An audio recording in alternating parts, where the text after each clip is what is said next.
Good evening, everybody.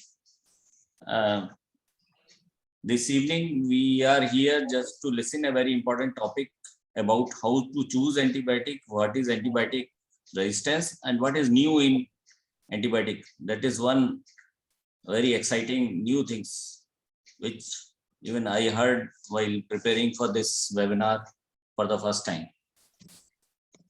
So, as we are doing this webinar on stage of IMA UP state, I will just welcome our IMA UP state secretary, Dr. Rajiv Goel, who is with us to start this meeting officially. Thank you very much, Dr. Jindal. I think this is a very good initiative from IMA headquarters to make people aware about antibiotic uses. In India, as we all know, there is a lot of misuse of antibiotic. Rather, even the qualified people don't know how to use and where to use and which antibiotic to use. So this has been created. This webinar has been created all over India, and we are doing it on behalf of UP. I think this message will be carried forward gradually to all the other states of India, so that people will start using antibiotic in judicial matter. So we have got very good speakers with us from UP, Dr. Ashish Agrawal, and one more will be joining, Dr. So I think from 18th of November, the antibiotic week is starting. Before that, IMA headquarters wants that we should finish these meetings all over India so that people know about it. So, Dr. Jindal, please. Thank you sir. जैसे कि हम सब लोग जानते हैं, अभी हम लोगों ने कोविड वाली क्राइसिस देखी है, लेकिन अगर देखा जाए तो ये जो एंटीबायोटिक रेजिस्टेंस है, ये कोविड से और ज्यादा बड़ी थ्रेट है. धीरे धीरे हम लोग खुद देख रहे हैं कि पिछले लास्ट 15-20 साल से एंटीबायोटिक्स आर नॉट वर्किंग. हम लोग रिपोर्ट्स देखते हैं कि ऑल एंटीबायोटिक आर रेजिस्टेंस, और फिर हम भी अपने हाथ खड़े करके खड़े हो जाते हैं, तो कोविड लाइक सिचुएशन हो जाती है. That was a transient phase, but this is Sursa के मुंह की तरह हमारे सामने खड़ी है और आगे और बड़े रूप में आने वाली है. We have to be alert. इसीलिए ये WHO ने इनिशिएटिव लिया नवंबर में एक वीक एंटीबायोटिक अवेयरनेस वीक का, और उसी क्रम में आईएमए हेडक्वार्टर ने हर एक स्टेट से एक एंटीबायोटिक रेजिस्टेंस पे एक CME करने के लिए बोला. विदाउट वेस्टिंग मच टाइम, हम लोग इसमें 2 टॉपिक रखे हैं. एंटीबायोटिक रेजिस्टेंस, उसमें क्या क्या हम कर सकते हैं, कैसे कर सकते हैं, और एक है decision making about antibiotic prescription, how to you choose antibiotics. अगर हम सीधे शब्दों में कहें तो I will like to call for Ghaziabad, Ashish Agrawal is our first speaker, and he need no introduction for Ghaziabad persons. Even UP, we started during COVID this seminar for UP. Several times we did, and Ashish was the main coordinator and speaker in all seminars for COVID in UP last year, or first phase and second phase both. Dr. Ashish is a pulmonologist and intensivist in Ghaziabad. He is heading ISCCM Critical Care Society Ghaziabad branch, also president. And he is the best person I choose for delivering this important topic, how to choose antibiotic. Over to Dr. Ashish. Thank you, Dr. VB Jindal, for the nice words. I think this is the most important topic nowadays, because as you all know, अभी आपने देखा होगा कुछ दिन पहले newspapers में था कि India is a hub of multi drug resistant bugs. मतलब इंडिया में इतने ज्यादा रेसिस्टेंट ऑर्गेनिज्म हैं, and the major cause of concern was misuse of antibiotics. So I think this is a very, very important topic. Everyone should know how to use antibiotic, when to use, what can be the dose, and what can be the duration. If these things we kept in our mind, we will be able to decide the correct use of antibiotic in our daily practice. So, respected seniors and my dear colleagues, I am very, very delighted to be a part of this CME. It is really an honor and privilege for me to be a part of this national level CME. Thank you very much, Dr. Rajiv Goyal, and thank you very much all the attendees who are listening this talk. So as you all know, what can be the factors which can affect the antibiotic formulation? There are a number of factors which should be considered for each host when administering the antibiotic formulations. You have to keep in the mind regarding the genetic factors such as a lack of G6PD deficiency. Why G6PD deficiency? Because certain drugs can cause excessive or the severe hemolysis when you are giving these drugs in a patient of G6PD deficiency, and the most common is quinolones. Ciprofloxacin and levofloxacin are the most common drugs which we usually prescribe in day-to-day practice, and if the patient is having a G6PD deficiency, then it can cause severe hemolysis. Another drugs we have to be kept in our mind is penicillin, methicillin, quinine. They should be avoided in patients of G6PD deficiency. This is, I am talking about antibiotics. Other drugs like the aspirin, they should be avoided in these G6PD deficiency. You have to keep in the mind about the renal and the hepatic status of the patient. Suppose you are dealing with a patient of nephrotoxicity or the CKD, and you want to use quinolone in that patient. The best quinolone in the CKD patient is moxifloxacin because it can be used in the full doses in the CKD patients. Ideally, ciprofloxacin, levofloxacin, sparfloxacin, they should be avoided in the severe CKD patients, or you have to adjust the dose. Similarly, when you are dealing with the CLD patient or the chronic liver disease patient, you have to keep in mind regarding the status of the liver of the patient, and certain drugs like the anti-tuberculosis drug, if you want to use in the CLD patients, you have to avoid rifampicin, isoniazid, and pyrazinamide. But you can use safely the ethambutol or quinolone in the patients of chronic liver disease. So bactericidal drugs are necessary for life-threatening infections such as sepsis. So it is very, very important which type of infections you are dealing. Suppose you are dealing with a patient of septicemia and the patient is in septic shock, then you have to use immediately the bactericidal drugs, and sometimes in a very high doses, to prevent the patient, to prevent the mortality. Diseases such as tumors, lymphoma, vasculitis, and systemic disease. These are the patients which are usually very resistant to certain common drugs because these patients received so many antibiotics in the previously, and these type of patients, they are very prone to develop the fungal infections. So infections where the administration of antibiotics should be immediate because of the presence of infection when it is life-threatening.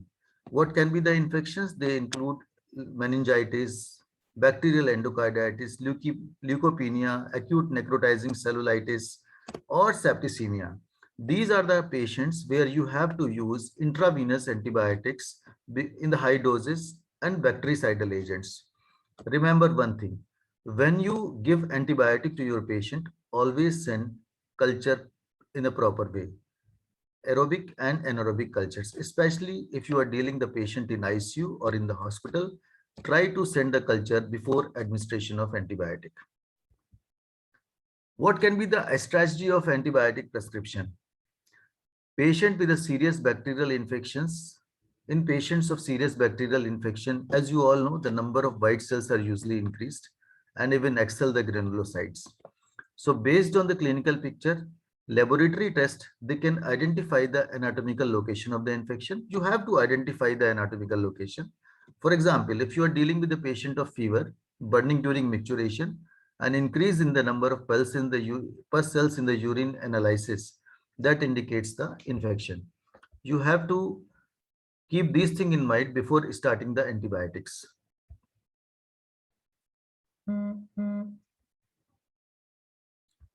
Just wait.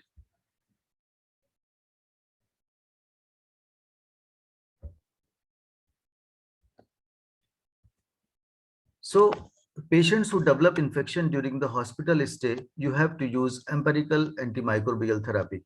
But before starting the empirical antimicrobial therapy, you have to think very, very important things. Whether the patient is in the ICU or the patient is in the ward, and which type of department the patient belongs to. Suppose the patient is in ICU and the patient develops infection during the hospital stay, that goes in favor of nosocomial infection. If the patient is on ventilator and the patient develops new changes in the X-ray or new shadows in the X-ray after 3 days of ventilatory support, that goes in favor of ventilator associated pneumonia. There are certain guidelines to treat the nosocomial infections. There are certain guidelines to treat the ventilator associated infections. You have to read these type of guidelines and you have to keep these things in mind before starting the antibiotics. In the post-surgical patient, what type of surgery, which type of surgery the patient has gone. Suppose the patient of abdominal surgery develops the infection, the chances are very, very high that the patient developed anaerobic infection or the gram-negative infection. You have to treat, you have to use these type of antibiotics in these type of surgical patients. There is a remarkable ability of the microorganisms to adapt to any environment, that each new pathogen is resistant to antibiotics administered in the past. So you have to take the prior history of the also, whether the patient has received the antibiotics in the past or not, because chances are very, very high. If the patient received the antibiotic in the past, he or she may develop the multi-drug resistant type of infection. Patients, there are certain group of patients where you have to decide the antibiotics selectively. Suppose in patients of meningitis, you have to use the drugs which can cross the blood-brain barrier. You cannot use the drugs which are not going to cross the blood-brain barrier, like the first generation cephalosporins. In the aminoglycosides, gentamicin usually doesn't cross the blood-brain barrier. If you want to use the aminoglycoside in a patient of meningitis, the best drug is amikacin and clindamycin. If you want to use cephalosporin in patients of meningitis, you have to use second or third generation or fourth generation cephalosporins. Otherwise, first generation cephalosporin or gentamicin, they will not be able to cross the blood-brain barrier. Similarly, in patients of endocarditis, the tag is protected from the action of antibiotics. For this reason, the treatment should be done with the bactericidal drugs at the high doses and for prolonged periods. In patients of endocarditis, the most common organism is Streptococcus pneumoniae. And you have to select the antibiotic which is effective against this type of organism in the high dose and for the prolonged period. Usually the duration may be 2 to 3 weeks. The foreign body infections, if you are dealing with a patient with a foreign body infection, suppose your patient is having a prosthetic wall, prosthetic joints, then it is very, very difficult to eradicate without removing the foreign body from the patient. You have to remove that prosthesis, then only you can treat the infection. It is the ideal way. In acute infection, the patients with a neutropenia, this is also indicative of severe infection, have an increased mortality from sepsis and appropriate direct intravenous therapy. This is the absolute indication of IV antibiotics. In patient of septicemia, when the patient is having a low TLC or the patient is having a high TLC, that goes in favor of septicemia. You have to use IV intravenous antibiotics, and the antibiotic should be bactericidal in the high doses. Older people, they metabolize and excrete the antibiotics at a slower pace. This is very, very important. If you are using the antibiotics in the older individuals, that there should be a longer interval between the dose of antibiotics, because the toxicity will be less and the side effects will be very, very less. And the most important drug to be considered before giving in the older individual is aminoglycoside, because chances of nephrotoxicity and ototoxicity will be very, very high. Management of antibiotics by the health professionals. What the health professionals should keep in their mind before starting the antibiotics. Remember one thing, too many antibiotics together may act synergistically rather than competitively. This is very, very important. If you are using 3, 4, 5, 6 antibiotics, they only act synergistically. They are not acting competitively. So you have to keep this thing in mind.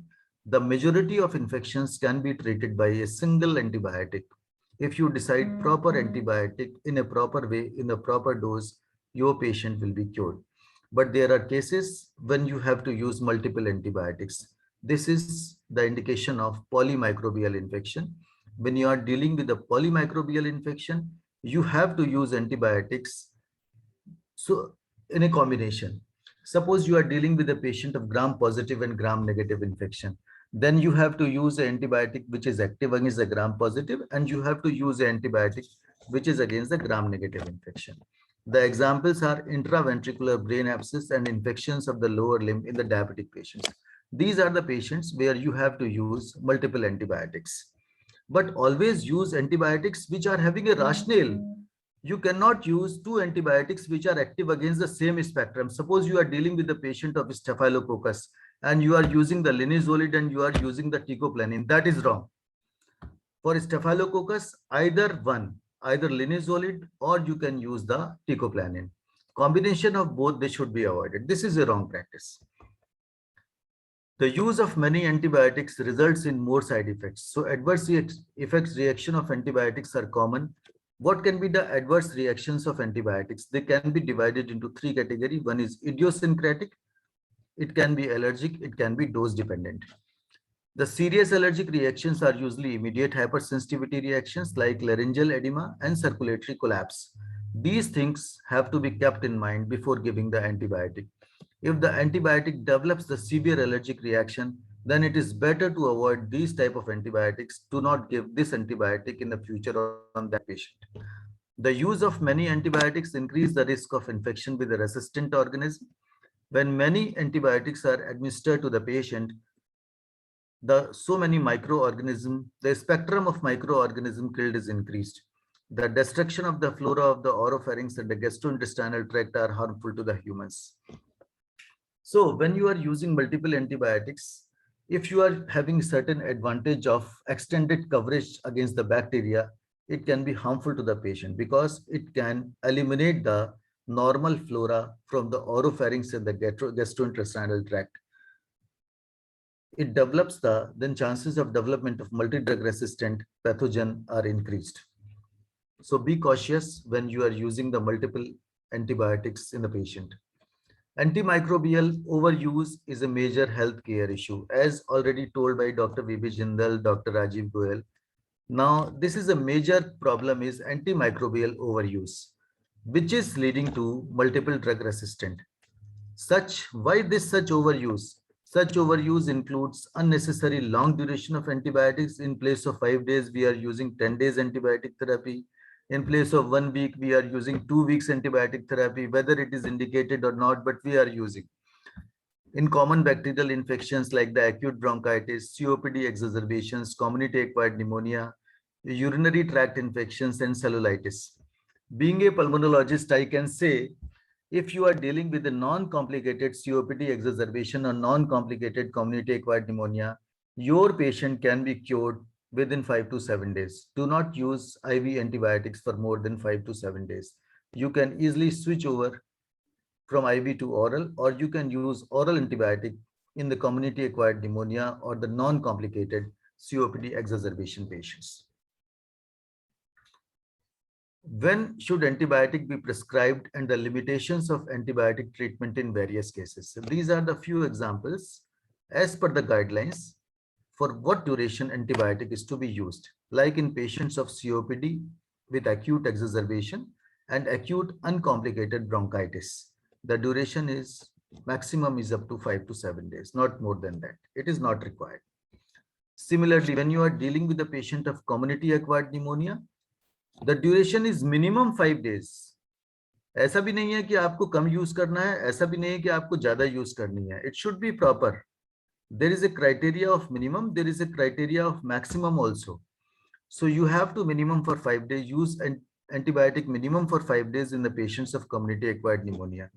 Extension of therapy after 5 days of antibiotic should be guided by validated measures of clinical stability. That is the clinician judgment as per the radiological resolution and the clinical improvement. Suppose you are dealing with a patient of uncomplicated bacterial cystitis. What can be the drugs which can be used in patients of uncomplicated bacterial cystitis?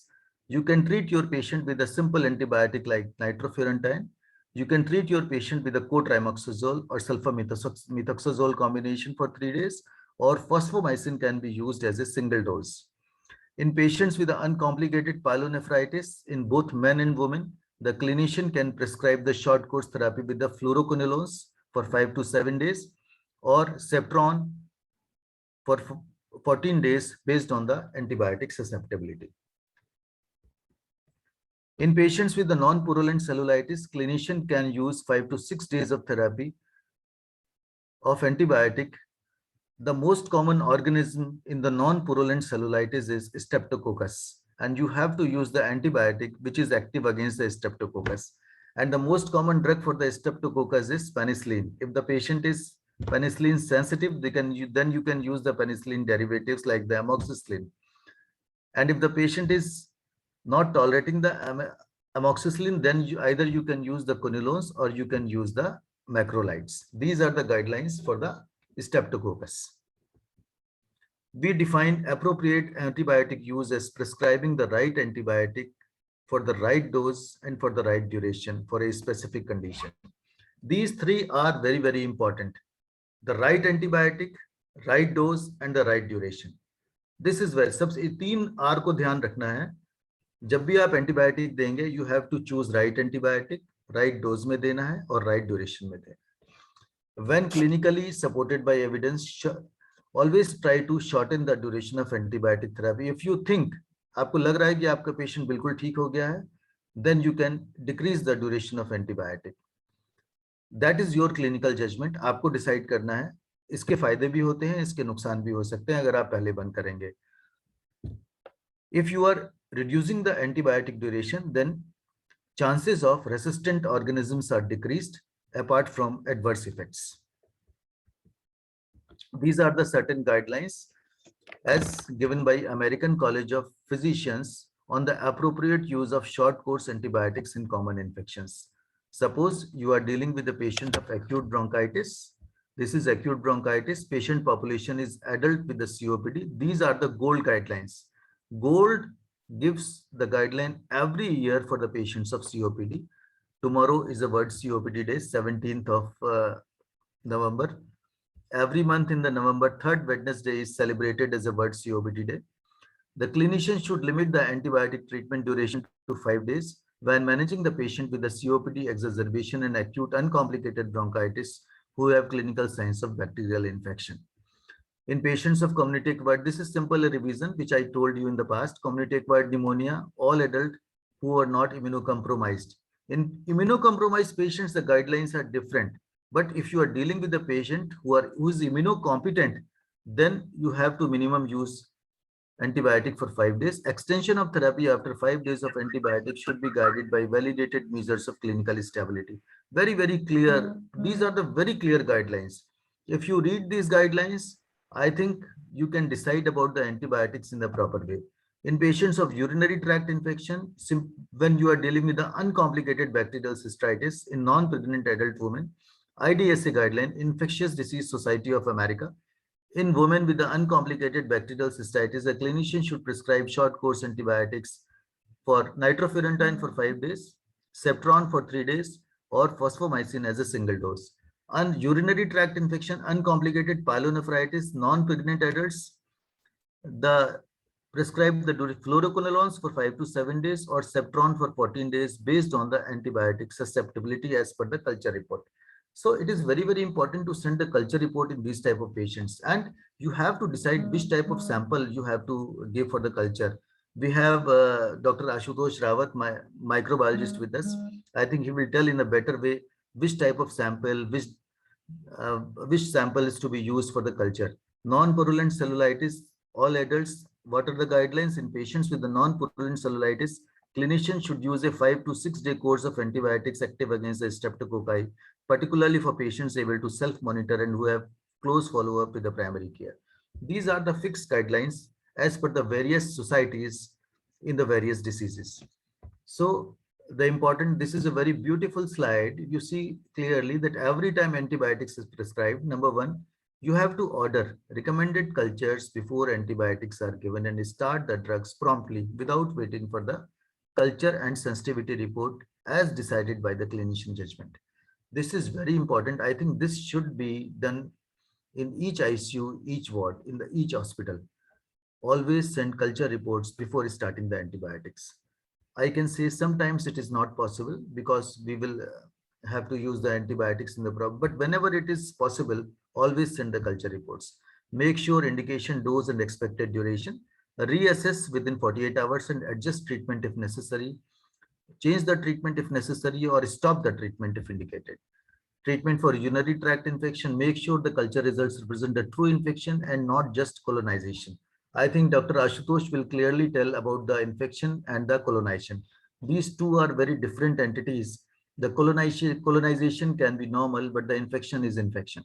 Assess the patient for signs and symptoms. Make sure that the urine analysis is obtained from the proper sample. Treat for recommended length of time. Treatment for pneumonia, make sure the symptoms truly represent the bacterial pneumonia, not an alternate non-infectious diagnosis. In patients of viral bronchopneumonia, sometimes the antibiotics are not helpful. Treat for the recommended length of time. Similarly, the most important nowadays is MRSA infection. That is a burning topic nowadays. What is MRSA? MRSA is methicillin resistant Staph aureus. This is a very common organism now we are getting in our ICUs. The guidelines for the MRSA, if you are dealing with the methicillin resistant Staph aureus, the drug of choice is vancomycin. But if the patient is having a methicillin sensitive Staph aureus, the drug of choice is penicillin or the penicillin derivative. In patients of methicillin resistant Staph aureus, the drug of choice is vancomycin. Other drugs which can be used in methicillin resistant Staph aureus are linezolid or teicoplanin. These are the guidelines. So effect of excessive use of antibiotics, these unnecessary antimicrobials and excessive prescribing of antibiotics we have seen, and we have used tons of antibiotics in COVID infection. Personally, I was working in the COVID and I have used so many antibiotics in our patients in ICU. We have used azithromycin, I think in quintals. We have used doxycycline in quintals in COVID patients. But ultimately, the guidelines were against the antibiotics in COVID infection. So this all creates the development of multi-drug resistant bacterial pathogens in the local healthcare and regional levels. In addition to the clear age-related morbidity and mortality, the older patients are more prone to an increase of long-term complications, as you all know. So excessive use of many antimicrobials can have cardiac toxicities in the form of arrhythmias and sudden death in susceptible patients with underlying cardiac diseases. So this can be the extreme complication of excessive use of antimicrobials. Now the term is pill popping syndrome. What is pill popping syndrome? Pill popping syndrome is overuse of antibiotics which leads to microbial resistance. This is called as a pill popping syndrome. These are the commonly used antibiotics which are usually now misused: erythromycin, azithromycin, amoxicillin, ciprofloxacin, ofloxacin, whether indicated or not, but we are using these antibiotics in the case patients of common cold, cough, sore throat, diarrhea, fever. But the problem is of multi-drug resistance if we use excessively these antibiotics. So antibiotics should be prescribed in the optimal doses, regimes, and stopped when infection is treated. The clinician should be familiar with the local antibiotic sensitivity profile, and hospital antibiotic policy should be formulated based on the local antibiotic sensitive resistance data. This is, I think, very, very important. Every internist or every clinician who is working in the hospital or in the ICU, they should be familiar with their hospital antibiotic policy. The problem is, in our country, the national or the international guidelines for the antibiotics are there, but we are not formulating the local level antibiotic policy. I think this can be done with the help of microbiologists and pharmacologists in each and every hospital. They should formulate the antibiotic policy and decide the antibiotic as per the protocol, because this will be helpful in preventing the antimicrobial resistance, because national and the international policies sometimes they are not helpful at the local level. So general antimicrobial prescribing advice: do not start antimicrobials in the absence of clinical evidence of infection. Initiate prompt treatment with effective antimicrobials for sepsis. When you are dealing with a septicemia, always start antibiotic within 1 hour of infection, as early as possible. Use antimicrobials with an adequate spectrum of cover. If the child is month and the local guidelines do not give a specific recommendation, treat as sepsis. Always use optimal dosing regimen for clinical indication. Consider the risk of resistant infection that you have to decide MRSA or ESBL producing organisms. What is ESBL? It is extended spectrum beta lactamases. Klebsiella is the most common organism, and the drug of choice nowadays is carbapenem or the meropenems. And offer the alternative treatment regimens accordingly. Confirm the allergy status of the patient. If the patient is sensitive to that drug, never use antibiotic in that patient. Ensure that the appropriate specimens are taken for the culture and sensitivity. It should be a basic rule to send the culture and sensitivity before starting the antibiotic. Consider IV administration who is in those patients who are severely ill, otherwise use oral antibiotics, or when the oral therapy would not provide adequate coverage, especially in the CNS infections like meningitis. You have to decide when to switch over from IV to oral. This is also a policy documented in various guidelines. Document the next review date and stop date on the prescription. It is essential to review the antimicrobial prescription after each 48 to 72 hours. What is antimicrobial stewardship? Antimicrobial stewardship is basically divided into two categories. One is start smart and then focus. What they say that do not start the antibiotic in the absence of clinical evidence of bacterial infection, as we all know. But we know these things, but the problem is still the antimicrobial resistance is emerging, and it can be because of the doctor, it can be because of the patient, it can be because of the chemist. All are the part of that. So take thorough drug allergy history, initiate prompt effective antibiotic treatment within 1 hour of diagnosis in patients with a severe sepsis, comply with the local antimicrobial prescribing guidance, document clinical indication and disease severity if appropriate, dose and route on the drug chart, review. You have to decide, obtain cultures prior to commencing the therapy where possible. I think this line, everywhere it is mentioned that you have to send cultures and you have to review the antibiotic after 48 to 72 hours. That is because the culture takes usually 48 to 72 hours. What you have to focus, you have to review and decide after 48 to 72 hours regarding the antibiotic change, when to stop the antibiotic, regarding the switch over of the antibiotic, then you have to document decision and next review date or stop date. So these things you have to document on the prescription. This is the antimicrobial stewardship. So antibiotics do not work for everything. Antibiotics are needed for serious bacterial infections, pneumonia, urinary tract infection, but they are not required for common cold, flu, vomiting every time, but they are not required. So instructions to follow: make people that antibiotics on their own initiative or at the instigation of others, or primarily if not prescribed by your doctor. The prescription of antibiotics is not necessary in every condition. The antibiotics for the viral infection do not reduce the duration of symptoms. When assumed by your doctor that it is necessary to administer antibiotic, it should be strictly adhered to the dosage instructions and the duration of your treatment. Now, the most common problem is misuse of antibiotics. So taking antibiotics when they are not needed accelerate the emergence of antibiotic resistance. This is one of the biggest threats to the global health. आजकल जितने भी छोटे छोटे town हैं, सब जगह मीरोपिनाम भी use होता है. सारे पेशेंट्स में मीरोपिनाम, सेफ्ट्रैक्सोन तो अब चला गया, अब तो लोग मीरोपिनाम पे शिफ्ट हो गए या पिपरासिलिन टाज़ोबैक्टम पे. Whether it is indicated or not, but they are using. और ज्यादातर ये भी नहीं पता होता है कि कितनी डोज में यूज करना है, कितने दिन के लिए यूज करना है, but they are giving a single dose also. So that is a very, very common practice. Overuse of antibiotics can cause bacteria to become resistant.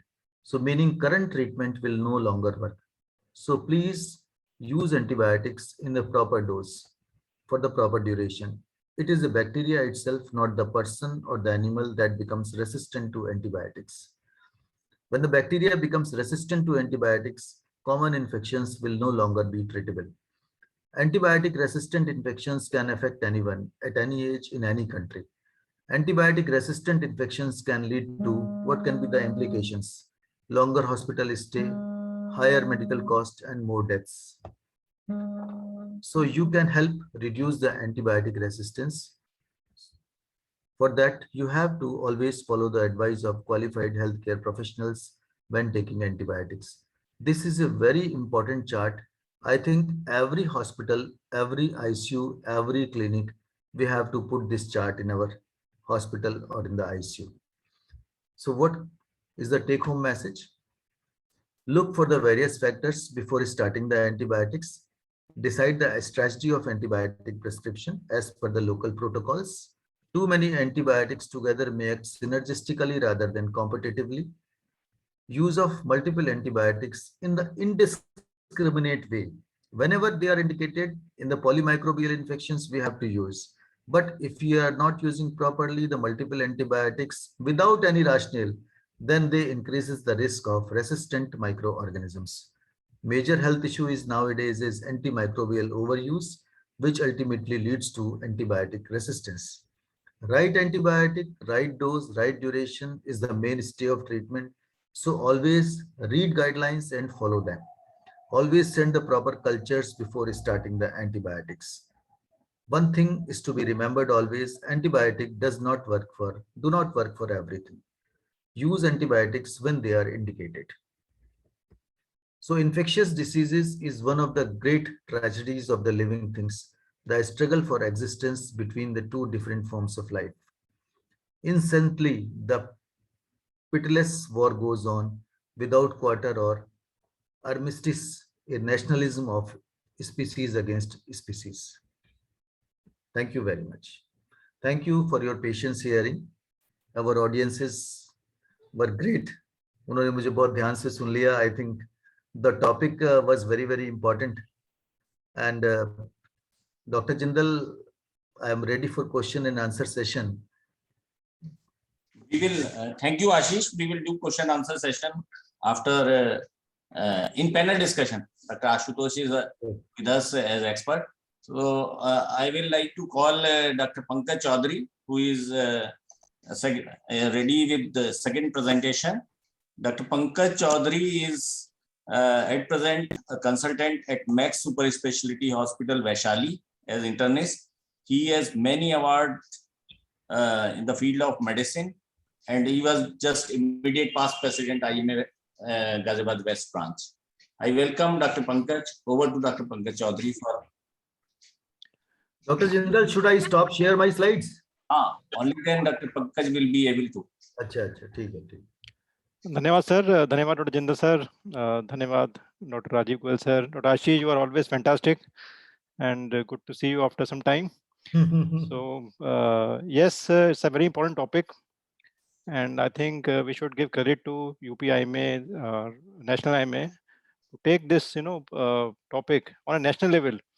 और आपको जान के खुशी होगी कि हर स्टेट में ये टेलीकास्ट होगा ये टाइम टू टाइम, और मेरे ख्याल से 18 को नेशनल IMA भी कर रहा है 7 बजे का समय उनका, तो हर स्टेट में हो रहा है और अच्छी बात है. जैसे डॉक्टर आशीष ने बोला कि बड़ा बर्निंग टॉपिक है. एंटीबायोटिक यूज हमारे कंट्री में थोड़ा डिफरेंट है सर. मतलब इनफैक्ट आप जो भी प्रिस्क्रिप्शन देखोगे उसमें कोई भी बीमारी होगी, फीवर होगा तो उसमें एक एंटीबायोटिक जरूर होगी उसमें. अगर एंटीबायोटिक नहीं है तो प्रिस्क्रिप्शन अधूरा है सर. वो इनफैक्ट पेशेंट बोलते हैं हमसे कि भाई डॉक्टर साहब फीवर है, कोई दवाई दे दो, कुछ एंटीबायोटिक दे दो. ठीक है, तो कि भाई नहीं वेट कर लो, अभी जैसे डॉक्टर साहब ने कहा कल्चर कराएंगे, सब कराएंगे. सर वो तो खैर बात की बात है. फार्मासिस्ट हमारे, केमिस्ट हमारे सारे पढ़े लिखे हैं, एजुकेटेड पर्सन है, क्योंकि हमारे पास तो आता नहीं पेशेंट सर. पहले तो वहीं जाता है फीवर में और वहाँ पे उसको कॉकटेल मिल जाता है, उसमें एंटीबायोटिक भी होती है, सब कुछ होता है उसमें सर. तो ये बड़ा इंपॉर्टेंट टॉपिक है and I think jokes apart it's a serious issue, because आने वाले जनरेशन के लिए हम क्या देके जा रहे हैं सर. ठीक है, अगर हम 10 साल 15 साल ऐसे ही चलता रहेगा बॉस, तो हमारे लिए, हमारे बच्चों के लिए, हमारे और जनरेशन के लिए एंटीबायोटिक बचेंगे नहीं सर. क्योंकि जैसे डॉक्टर आशीष जानते होंगे कि एक एंटीबायोटिक को बनने में सर मिनिमम 8 से 10 साल लगते हैं सर। और अगर उसमें रेजिस्टेंस आ जाएगा तो हम क्या करेंगे? And we must agree that we are getting, because I am in a tertiary care center and Max Vishali, I'm getting a lot of patients who are multi-drug resistant. कुछ patients आ रहे हैं UTI के patients आते हैं, they are resistant to everything. Even I'm getting few patients which are resistant to colistin even. So ये बड़ा burning issue है, and I would thank IMA that आप लोग ने ये topic उठाया है।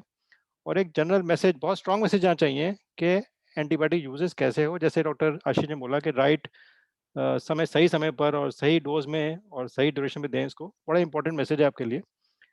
दूसरा ये है कि अभी कुछ साल पहले एक पेशेंट मेरा यूके में एडमिट था वहाँ पे, ठीक है। यूके में आप जानते हैं NHS वहाँ पे तो बड़ा स्ट्रिंजेंट है कि दे डोंट गिव एनीथिंग। वहाँ पे तो OTC है नहीं सर, वहाँ पे तो एंटीबायोटिक मिल ही सकती है आपको, जैसे यहाँ इंडिया में तो we can purchase antibiotic from any nook and corner. तो वहाँ पे उसका फोन आया कि सर डॉक्टर साहब मुझे बुखार हो रहा है 3 दिन से, कुछ कर नहीं रहे हैं, सैंपल ले जा रहे हैं हमारे। और मैं बोलता हूँ फीवर है, तो कहते हैं सिस्टर आती है वहाँ पे, स्टाफ नर्स आती है, वो कह रहे हैं कि एक आइस पैक देती है कि यहाँ रख लो बगल में, फीवर ठीक हो जाएगा।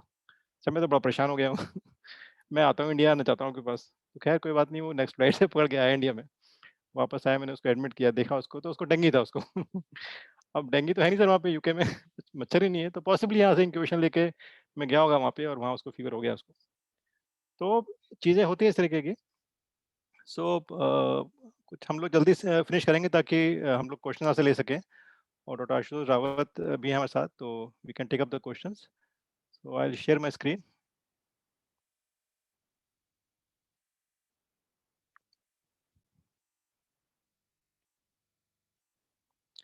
सो जैसा कि बोला कि कुछ इंटरेस्टिंग केसेस हम लोग डिस्कस करेंगे regarding antibiotic resistance, but before that कुछ बेसिक्स जो चीज़ें होती हैं वो हम लोग डिस्कस कर लेते हैं। We all know the antibiotics are among the most successful drugs ever developed. Soon after their discovery, however, it became evident that bacteria could become resistant to them. For some decades, this problem was elevated by the constant introduction of new antibiotics, right? तो ये हम जान रहे हैं कि antibiotic आती रही, but अब समय ऐसा आ गया कि एंटीबायोटिक अब कम आ रही हैं। So, increase in antibiotic resistance can impact human health at two levels. Firstly, the effect on the possibility of treating infections, and secondly, it can compromise treatments that require immunosuppression. Just say, for example, in transplant, in intubation or catheterization, or advanced surgical procedures, or anti-cancer therapy, which require the use of antibiotics to prevent or treat associated infection. 2014 में WHO ने recognise करा कि ये problem है, और उन्होंने कॉग्निज लिया इसका कि हमें इस पे वर्क करना है कि एंटीबायोटिक रेजिस्टेंस पे it was declared a global problem, right? So right, so अगर हम डेफिनेशन बोले एंटीबायोटिक रेजिस्टेंस की, डॉक्टर आशीष ने काफी कुछ बताया है, लेकिन बेसिक्स के बारे में बात करेंगे तो डेफिनेशन, जो बेसिक डेफिनेशन होती है एंटीबायोटिक रेजिस्टेंस की, it is defined as micro organisms that are not inhibited by usually achievable systemic concentration of an antimicrobial agent with normal doses scheduled or fall in the minimum inhibitory concentration, इसको हम लोग MIC भी बोलते हैं। तो ये simple definition है। ये इनको जानते होंगे आप, सर अलेक्जेंडर फ्लेमिंग, जिन्होंने नोबेल प्राइज मिला था, पेनिसिलिन डिस्कवरी की थी। तो 1945 नोबेल प्राइज लेक्चर में उन्होंने बोला था, just listen, it is not difficult to make microbes resistant to penicillin in the laboratory by exposing them to concentrations not sufficient to kill them, and the same thing has occasionally happened in the body, and by exposing his microbes to non-lethal quantities of the drug make them resistant. तो 1945 में resistance की बात हो गई थी, and Fleming ने बहुत अच्छा बोला था लेक्चर में अपने। सो कॉजेज क्या है, ये हम लोग बोलते हैं एंटी माइक्रोबियल रेजिस्टेंस को हम लोग AMR बोलते हैं। जैसे डॉक्टर आशीष ने बोला, unnecessary use of misuse of anti microbials which is the most common cause. Inappropriate prescribing patterns, जैसे डेज का होता है, जैसे हम लोग ने बात करी थी। Lack of new novel antibiotics because we don't have antibiotics now, new antibiotics, and resistant pathogens, right? So origins of antibiotic resistance की बात करते हैं, तो antibiotic resistance in bacterial pathogens is an adaptive trait acquired after challenge with therapeutics and antibiotics. अगर definition की बात करते हैं तो pathogens are therefore susceptible to an antibiotic when it is launched and resistance is acquired afterwards. It means कि जब launch करते हैं एंटीबायोटिक्स तो दो ससेप्टेबल होता है, बट रेजिस्टेंस एक्वायर्ड होता है afterwards. Two main processes explain the emergence of resistance. One is mutation, the other is HGT. HGT क्या होता है? Horizontal gene transfer. ये बैक्टीरिया अपना म्यूटेशन से दूसरी ट्रांसफर करता है, और वो ट्रांसफर कर सकता है रेजिस्टेंस को भी। Mutations leading to antibiotic resistance usually occur in 3 types of genes, like those encoding the targets of the antibiotic, number one. Second, those encoding their transporters, and those encoding the regulators that repress the expression of transporters or antibiotic decontaminating elements. तो ये सब काफी theoretical है, लेकिन ये हमें जानना बहुत जरूरी है. जब तक हम जानेंगे नहीं तो हम इस चीज को समझ नहीं पाएंगे. Mechanisms of action of antibiotics हमको मालूम है. ये सेल है, बैक्टीरियल सेल है, डीएनए है, राइबोसोम्स हैं, साइटोप्लाज्म है, and her antibiotics her level पे काम करती है एंड उसके अकॉर्डिंगली रेजिस्टेंस होता है, बैक्टीरिया रेजिस्टेंस डेवलप करता है. For example cell wall synthesis में पेनिसिलिन होती हैं, then DNA synthesis, macrolide, metronidazole, DNA gyrase, quinolones, translation, कुछ प्रोटीन सिंथेस होता है इन 30S और 50S ribosomes, and the cytoplasmic membrane and phospholipid membranes. So these are the antibiotics जहाँ पे वो काम करती है तो उनके एक्शन से. So what is the mechanism of antibiotic resistance? बहुत simplified में ये slide है. It could be natural, it could be acquired. Acquired में usually through genetic methods. Genetic method we have chromosome methods like mutations or extra chromosome methods like plasmids. Types of resistance to antimicrobial agents. Antibiotic resistance can be broadly classified as intrinsic से बोला natural resistance है. Some specific bacterial genera होते हैं या species होती हैं. They have a unique structural characteristics that provide resistance to certain antibiotics. These groups of bacteria normally do not have target site for specific antibiotic, thus making them ineffective. Right. Further, the inability of the antibiotic to enter the bacterial cells due to presence of the outer membrane, it can also result of the presence of an export system or the ability of some bacterial species to produce enzymes that are able to inactivate the antibiotics. फिर होता है acquired resistance. What is acquired resistance? In which the naturally susceptible bacteria can develop resistance against certain antibiotics by receiving genetic codes from other bacterial strains. जैसे हमने बोलता है genetic transfer से. And there are three major mechanisms of acquired resistance, जैसे हमने बात करी थी पिछली स्लाइड में. मैकेनिज्म में हम लोग बहुत बात नहीं करेंगे. Basically, it is to inhibit the bacterial growth. Antibiotics must cross the cellular envelope, some may need to be activated, and must reach the targets at concentration high enough to exert an effect. However, for a biochemical point of view, this can be grouped into mechanisms that modify either the target of antibiotic or modify the concentration of this ligand, that is antibiotic itself. तो जैसे हम लोगों ने बात करी थी इस तरीके से how this antibiotic resistance generates. Mechanism की बात हम लोगों ने पहले ही बोली थी. बेसिक जो एक क्राइटेरिया उसको हमने एक्सप्लेन किया है स्लाइड्स में, but we don't want to go in detail. We want to discuss the things that are more common. So क्या implications है? What are the implications of AMR? AMR is antimicrobial resistance, right? So antimicrobial resistance hinders the effective treatment of a range of health conditions caused by bacteria, fungus and virus. So this is antimicrobial and antibiotic resistance. तो antimicrobial में सब होंगे, bacteria, fungus and virus भी आते हैं. The success of chemotherapy for cancer, organ transplantation, and even minor dental surgeries would be compromised without these novel drugs. Mandatory prolonged treatment and the need for expensive drugs in antibiotic-resistant patients results in higher healthcare costs and their counterparts. तो जैसे resistance को definitely we have to use other high antibiotics. Doctor Ashish ने बोला कि आजकल हम मीरोपेनम भी use कर रहे हैं. हम लोग सिप्रोफ्लॉक्सासिन या फिर क्विनोलोन्स यूज करते थे या फिर सेफ्ट्रेक्सोन यूज करते थे. आजकल higher end antibiotics use kar rahe hain, and this is bad actually. We don't have cultures. Without cultures, definitely we should not use this high end antibiotics, and that will adding to the cost of the patient. The emergence of new resistant mechanisms within the bacteria threatens our ability in treating common diseases like typhoid, flu, and this will result in prolonged illness and treatment, permanent disability or even death. So we have to be very careful. ये बड़ा important slide है जिसमें बताया गया है कि estimated deaths जो होते हैं due to antimicrobial resistance in 2050, and you'll be surprised to know that estimated annual deaths by AMR would be in the tune of 10 million deaths per year globally. So it's a huge problem, and definitely हम लोग का एक moral duty होता है कि हम इस problems को address करेंगे, नहीं तो हमारी generations आगे जाके suffer करेगी, right? So this is the history of antibiotic discovery and concomitant development of antibiotic resistance. Like in 1940, we have discussed penicillin discovery. Then definitely there is antibiotic resistance through plasmids. In 1960, there were lean years for some time, and there's a transmissible fluorochloride resistance which developed in 2000. So this is how the resistance develops in our antibiotic. And this is the very common diagram we used to draw in our microbiology classes. So I think Dr. Jindal would know what is this. Dr. Jindal, would you have any idea what is this?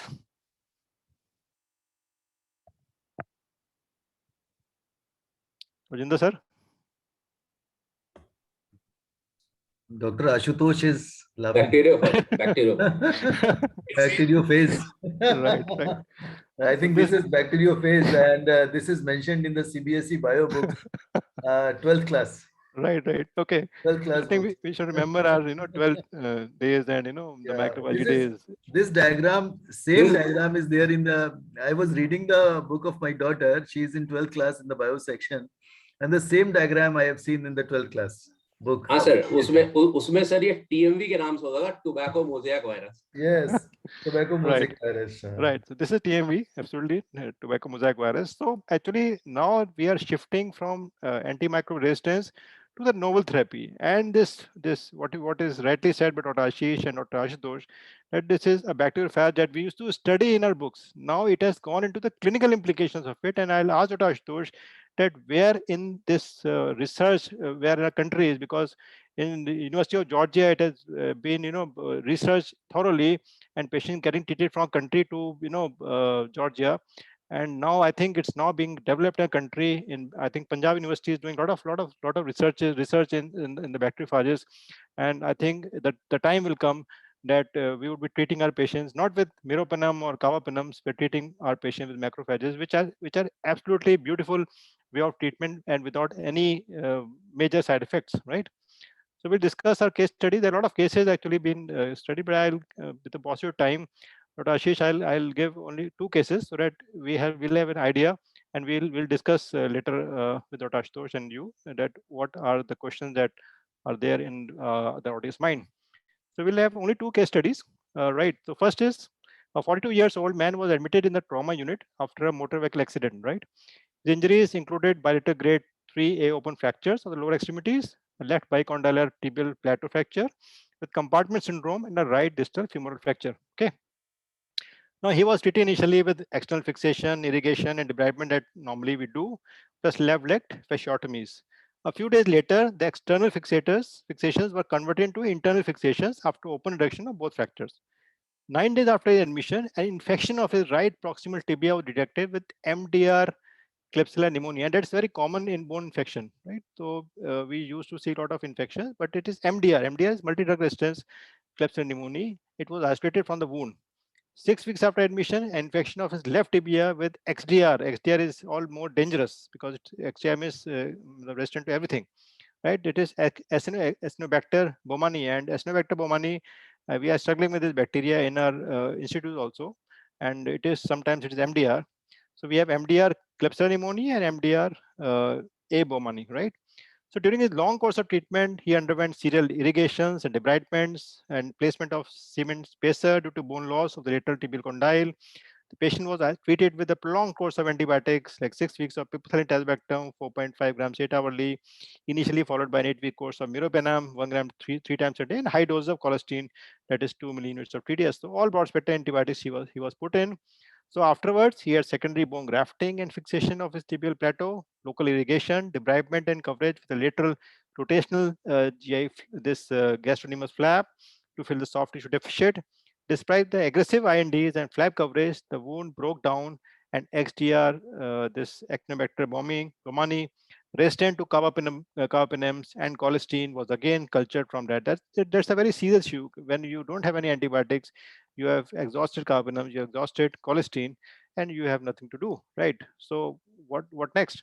So although the infection could not be eradicated with antibiotics, his inflammatory markers were close to normal, with normal differentials and CRP of around 1.5, probably due to the chronicity of the infection. Because the highly resistant pathogens and failure of the antibiotic and surgical treatments, what happened left? It is the amputation, right? So an above knee amputation was recommended, and that we used to do when a patient's not be getting better, and all cultures were not this MD or XDR. But the patient refused. At this point of time, 7 months after the initial admission, fast therapy was considered at the last resort. So in our institute, we are not offering phase therapy, but yes, Dr. Ashutosh will tell us that what is its development in a country, right? So the patient was initiated with phase therapy. The bacteriophages, as you all know, they are basically virus which feeds on bacteria, right? This is an important term which has been used in bacteriophages. And we do have all viruses in our environment, and they are characterized, and they are localized and cultured to become bacteriophages, and they are used to treat these infections. So bacteriophages are now probably could become the gold standard of treatment, which is not responding to the antibiotic treatment or antibiotic resistance, right? The patient is a combination of phage, that is, this is a two phage which are targeting both this Acinetobacter and Klebsiella pneumoniae strains, along with the IV meropenem. So we not stopped meropenem, we continue with the IV meropenem, 2 grams set hourly, and also cholesterol, 4.5 grams twice daily, which were found to be highly effective initially.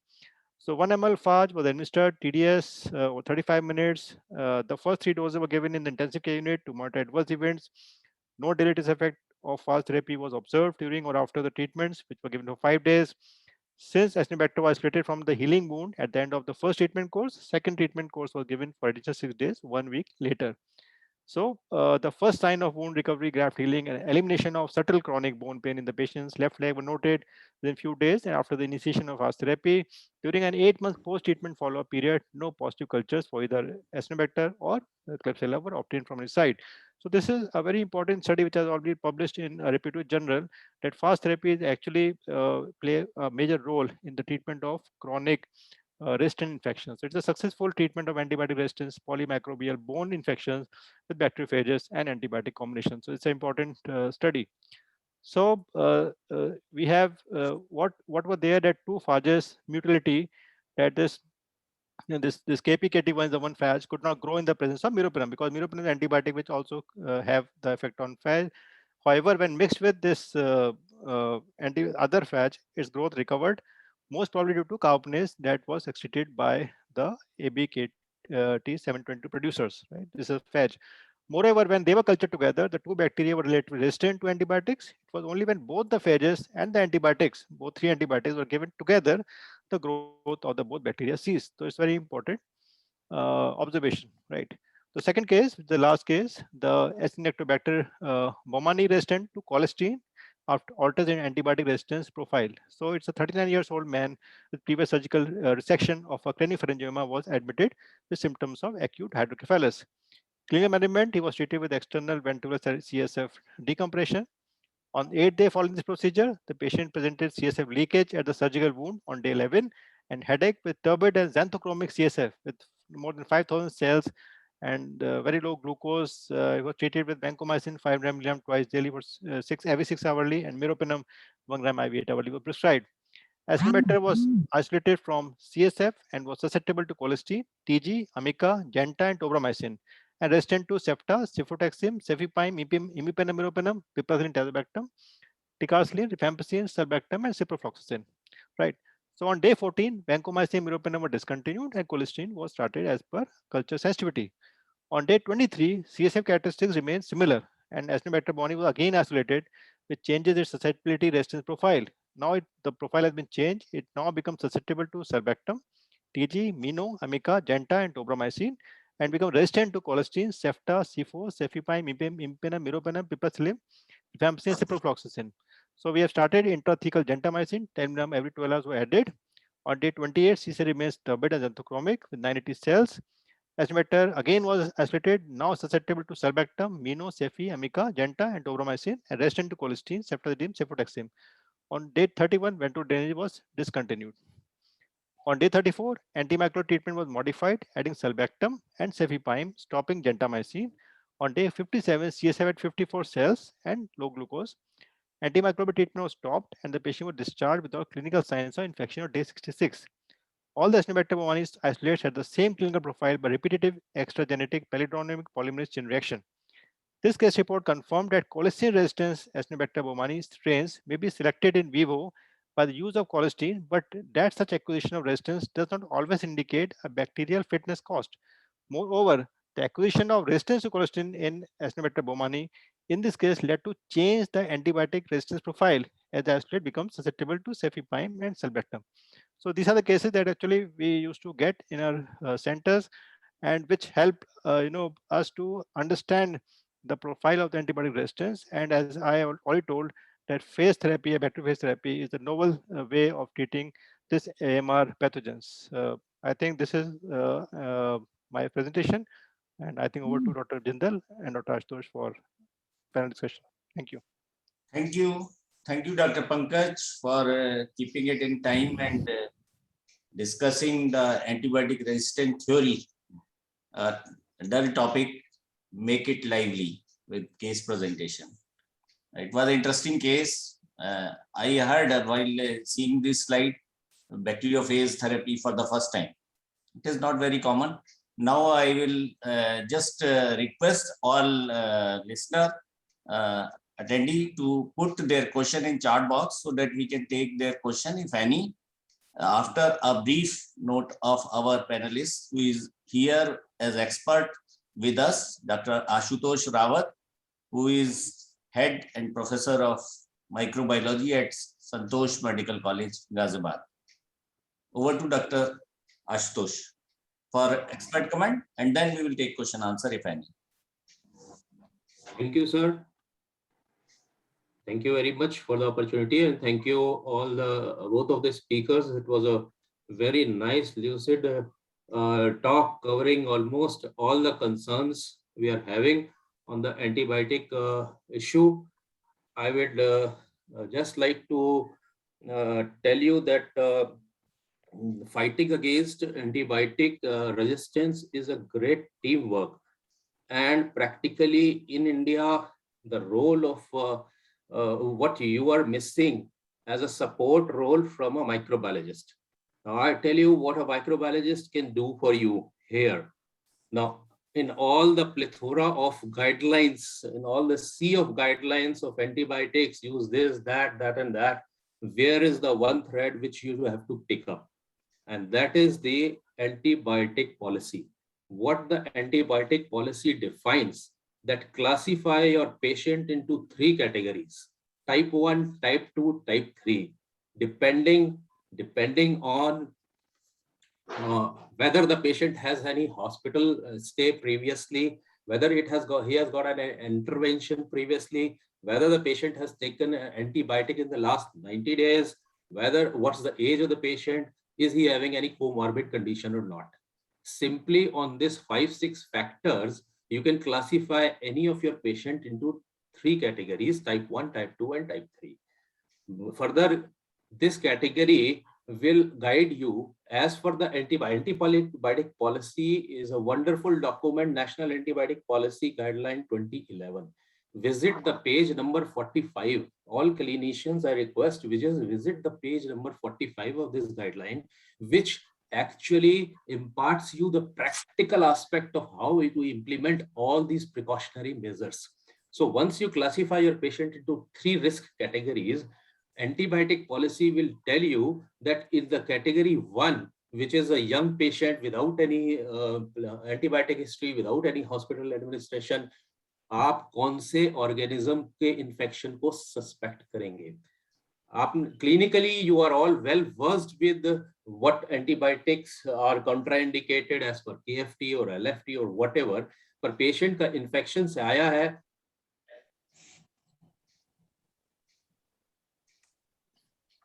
You are muted, Dr. Ashutosh. Okay. हमें नहीं पता उसमें infection में कौन सा bacteria आने वाला है. हमें आज ये नहीं पता कि उसकी ड्रग सेंसिटिविटी बेस्ट किससे होगी.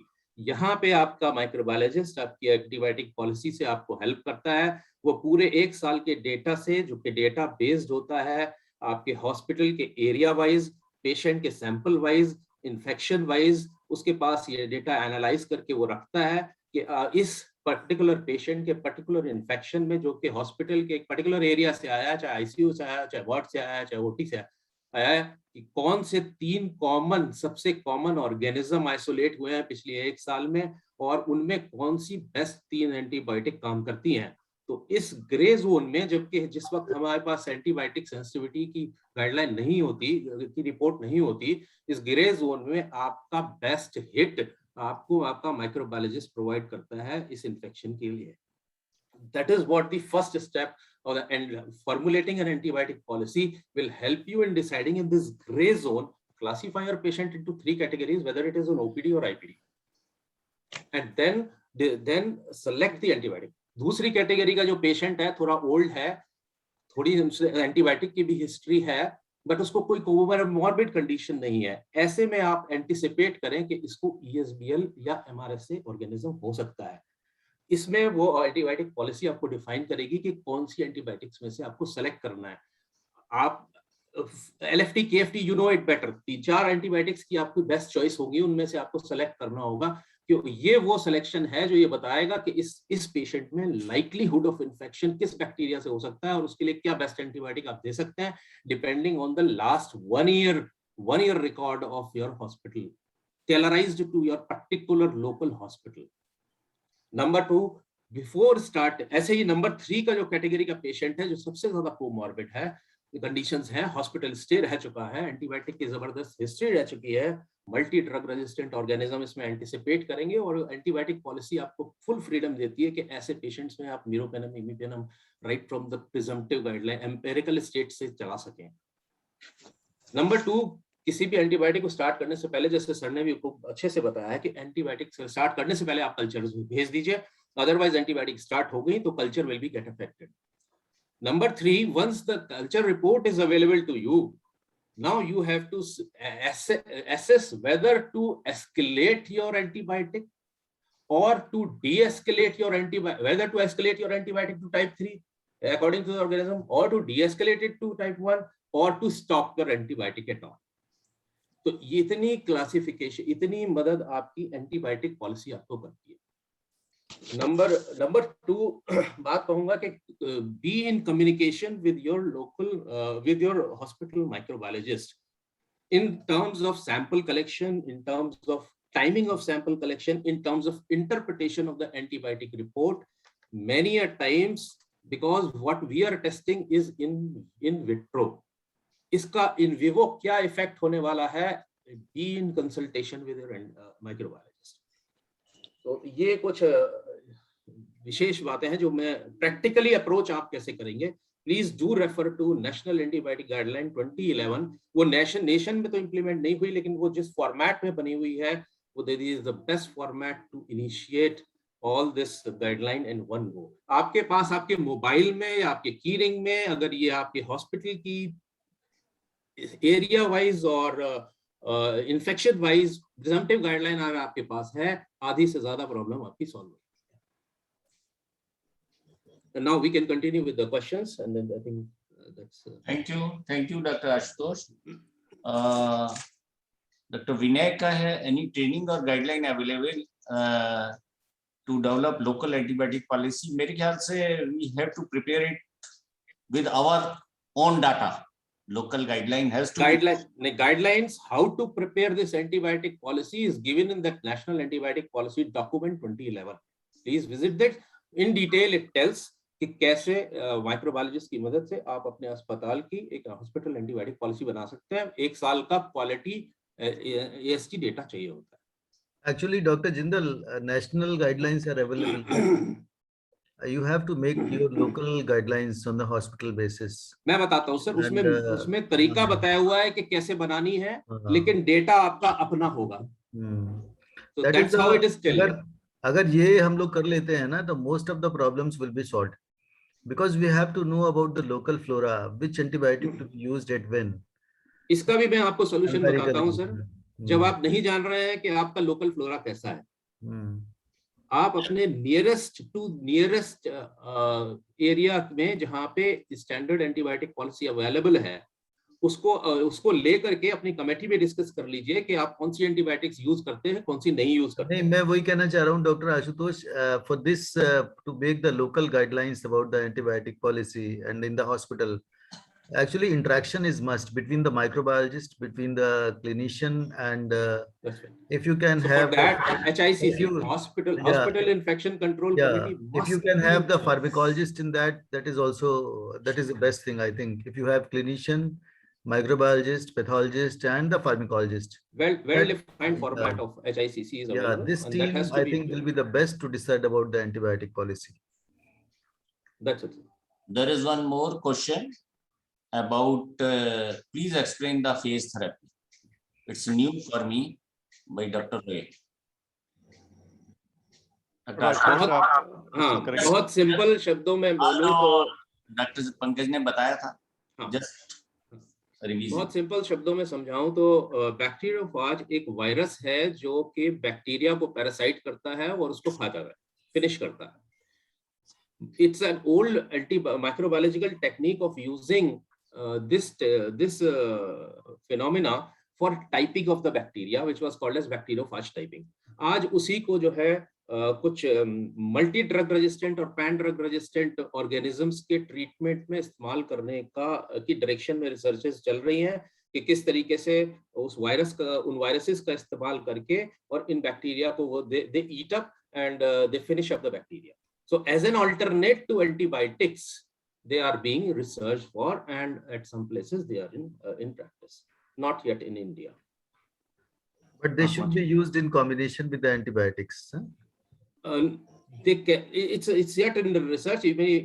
Without antibiotics भी अगर उसको आप खत्म कर पा रहे हैं, अगर फाज के बैक्टीरियोफाज के कॉकटेल से, bacteriophage cocktail is being used for killing the bacteria, so antibiotic might not be needed at all. Dr. Pankaj has presented a very good case. I think in the last, the bacteriophage was used along with the antibiotics. Ashish, actually क्या है sir, मैं बताऊं sir, Dr. Ashutosh, there are lot of research is going on. अभी हमारे हिंदुस्तान में it's an infancy phase. कुछ states हैं जहाँ पे research हो रही है उसकी. अभी तो there are people who go to Georgia, वहाँ जाते हैं वो लोग, ट्रीटमेंट करते हैं और वापस आते हैं उसको.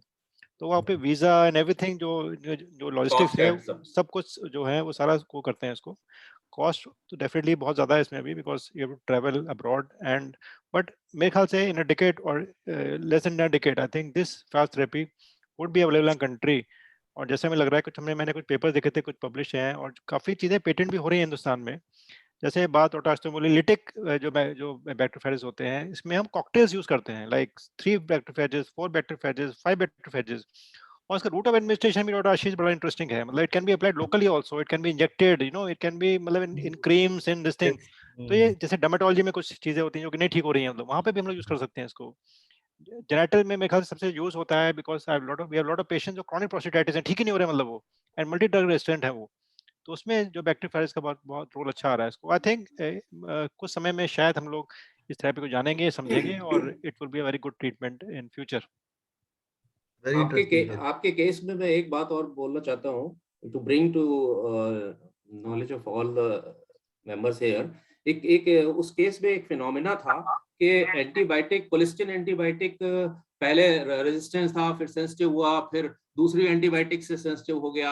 How do you explain? Microbiologically it is explained as resistant drug resistant gene, a drug resistant gene can carry resistance for 8 drugs at a time. And you must have heard the name of plasmids and jumping genes. So they keep on jumping and moving here and there. If the resistance is plasmid mediated, such type of phenomena is observed. Yes.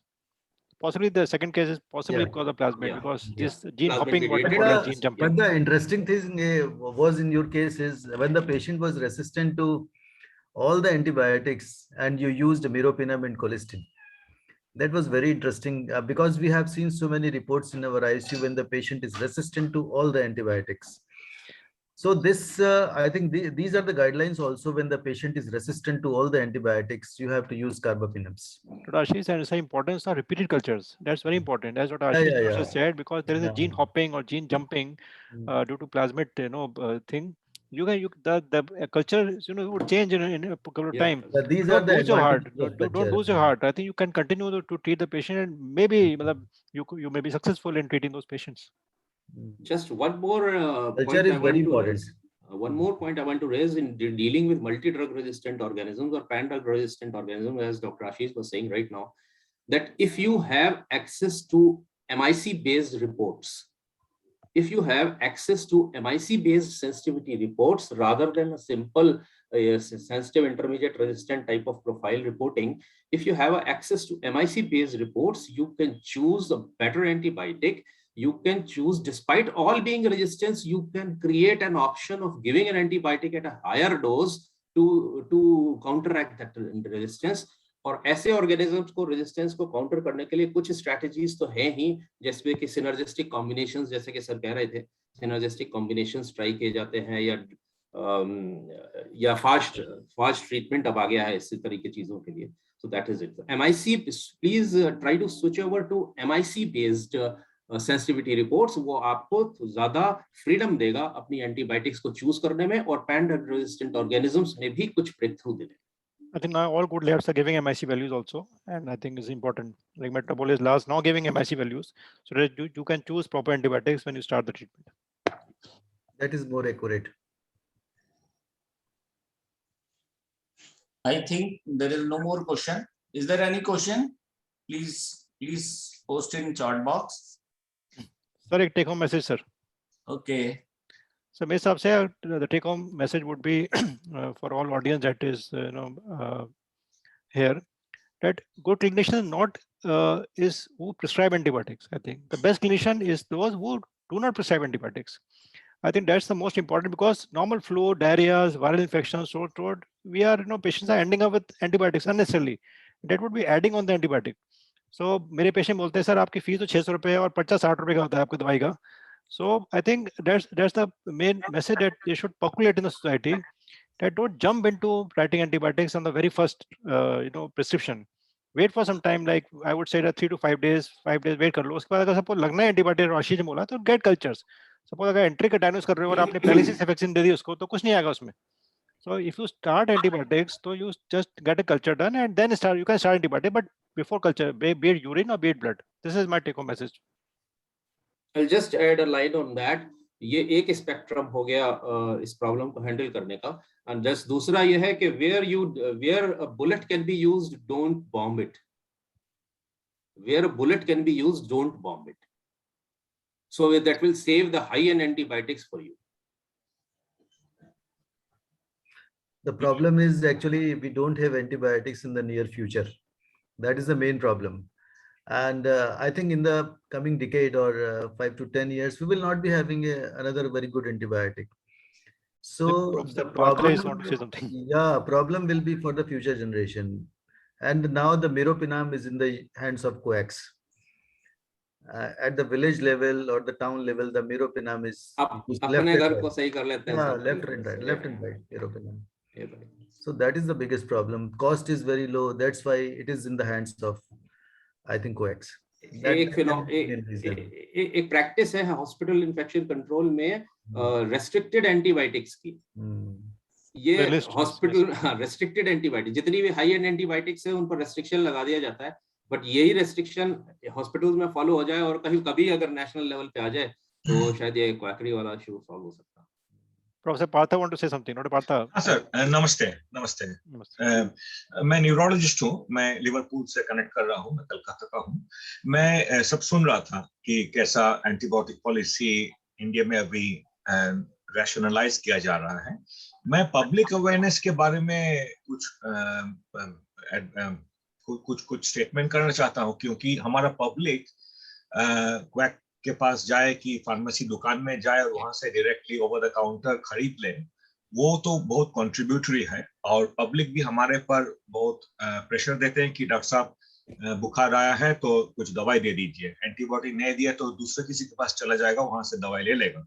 तो इसीलिए public awareness के लिए television और radio के माध्यम में, और हम तो IMA से बात करते रहेंगे पब्लिक से, लेकिन ये भी एक तो बड़ा इंपॉर्टेंट चैनल है, क्योंकि एंटीबायोटिक नया आने वाला नहीं है और अगले जनरेशन तो हम ही को दोष करेंगे कि हम ठीक टाइम में करेक्टिव मेजर नहीं ले. यदि पब्लिक नहीं लेता है एंटीबायोटिक जान करके कि और सर्दी का टाइम में वायरस हो सकता है, अब एक तो न्यूमोकोकल वैक्सीन ले लो, नहीं तो इन्फ्लुएंजा वैक्सीन ले लो, उससे आपको वायरल इन्फेक्शन नहीं होगा.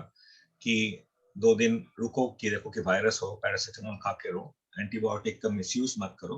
यही बोलना चाहते कि हम IMA की तरफ से पब्लिक को टेलीविजन से और रेडियो से एडवर्ट कर पाएंगे तो शायद बहुत सेकंड दूसरा एंड से काम भी होगा. हम तो हमारा ज्ञान और अवेयरनेस बढ़ा रहे हैं और कॉलीग को भी बताएंगे और पब्लिक भी जान जाएंगे, तो ये प्रॉब्लम शायद थोड़ा सा अच्छा हो सकता है. होगा जरूर, पब्लिक जब पार्टिसिपेट करेगा तब जरूर अच्छा होगा, ये मेरा उम्मीद है. सर आपके पीछे नेशनल फ्लैग बहुत अच्छा लग रहा है. जैसा मैं तो इंग्लैंड में हूँ, ये नेशनल फ्लैग हमारे माथे के ऊपर में रखने से बहुत जोर मिलता है और ये फ्लैग को इंडिया का धरती में कितना 250 साल लगा सर, कितना शहीद हो गए। तो ये तो मेरा कर्तव्य है कि बहुत इंग्लैंड में अच्छा ये है, फ्लैग उड़ा बहुत अच्छा सकूं। लगा सर। ये दिस इज वेरी नहीं नहीं, गुड। ये तो मेरे बहुत बिग बिग ताकत सैल्यूट, देता है मुझे। Big salute to you. नहीं नहीं, थैंक अब थैंक सभी लगाइए सब, इससे इस ये फ्लैग माथे के ऊपर रहने से बहुत ताकत मिलता है मुझे, आपको भी मिलेगा। Thank you sir. हम आपका ये सजेशन आईएमए हेडक्वार्टर के माध्यम से हेल्थ मिनिस्ट्री और जो कंसर्न अथॉरिटी तक पहुंचाने का कोशिश करेंगे, हाँ sir. that we can have some good results out of this seminar. Thank you. There is one more question in chat box. Shall we give TI in culture reports? ये एक standard pharmacological parameter है which is accessible and known to every clinician or and pharmacologist. It doesn't needs to be mentioned in the sensitivity report. Okay. Any other question? मेरे ख्याल से it's over. Already we are late. We were supposed to be finished by 10. Thanks, Dr. Ashish, Dr. Pankaj, Dr. Ashutosh, and Dr. Partha for giving us insights, for forwarding it to higher authorities. Thanks all participants for your active participation in this very important seminar. This is just like COVID. हम लोग 2 साल करके चुके हैं, लेकिन ये Covid की तरह ऑनगोइंग प्रॉब्लम है और बहुत बड़ी प्रॉब्लम है. We are not having a very bright future with. अब यहाँ तो सर ये होता है ना, एंटीबायोटिक ना लिखो तो मरीज कहता है डॉक्टर साहब ने एंटीबायोटिक तो लिखी नहीं पर्चे में. डॉक्टर पंकज जैसे कह रहे हैं, उसे समझाना मुश्किल हो जाता है, अभी जरूरत नहीं है. धीरे धीरे होगा सर. हम जब उनको टेलीविजन रेडियो से उनका अवेयरनेस एजुकेशन बढ़ाएंगे कि एंटीबायोटिक लेने से आपको क्षति हो सकता है और आपको ये जरूरत नहीं है, पैसा का बात नहीं है, इससे आपको हार्म होगा, ये जब समझेगा पब्लिक तब जरूर नहीं लेगा. तब जरूर उनको बताना पड़ेगा. कम्युनिकेशन बहुत इंपॉर्टेंट हो गया है और स्मार्टफोन का यूजेज से हम बहुत एप्लीकेशन कर सकते हैं ताकि पब्लिक अवेयरनेस बढ़ जाए. आईएमए कुछ एप्लीकेशन कर सकते हैं हमारे डॉक्टरों के लिए, ताकि हम सभी का पास स्मार्टफोन है. कुछ एंटीबायोटिक का पॉलिसी क्या है, लोकल पॉलिसी, नेशनल पॉलिसी जो 10 साल का पुराना है, वो उसको भी अपडेट करना है हमें. 10 साल का पुराना एंटीबायोटिक पॉलिसी तो अभी चेंज करना पड़ेगा. तो एप्लीकेशन स्मार्टफोन टेक्नोलॉजी को यूज करना पड़ेगा हमारा लर्निंग के लिए और पब्लिक का अवेयरनेस बढ़ाने के लिए. और यदि सेंसिटाइज्ड हो जाए तो एक स्टेटमेंट से ही वो समझ जाएगा कि डॉक्टर साहब ठीक बोल रहे हैं, और वो उतना इन्फॉर्म नहीं है तो रेजिस्टेंट होंगे, तो डॉक्टर शॉपिंग करेंगे, मेरे पास से आपके पास जाएंगे, आपके पास छोड़ के आपका मित्र के पास जाएंगे, कहीं से एंटीबायोटिक ले लेंगे. ये तो बैड हैबिट हो गया, क्योंकि लॉन्ग टर्म इससे समाज का खराबी होगा. एंटीबायोटिक का तो डेवलपमेंट उतना नहीं होने वाला है. That is why we are here. That is why हाँ we सर, are. इसीलिए तो हम सब एक साथ में बैठ करके कुछ And करके I करेंगे. like to, in the end, I would like to thanks IMA headquarter also, who has taken this initiative. And this CME will be there in all states of India. They have involved all states, and the 18th ko they will be doing a national webinar on this, so that some awareness will be there, at least among doctors. Sir, हाँ I sir, will be the मैं speaker of 18th. मैं कुछ state में गया हूँ.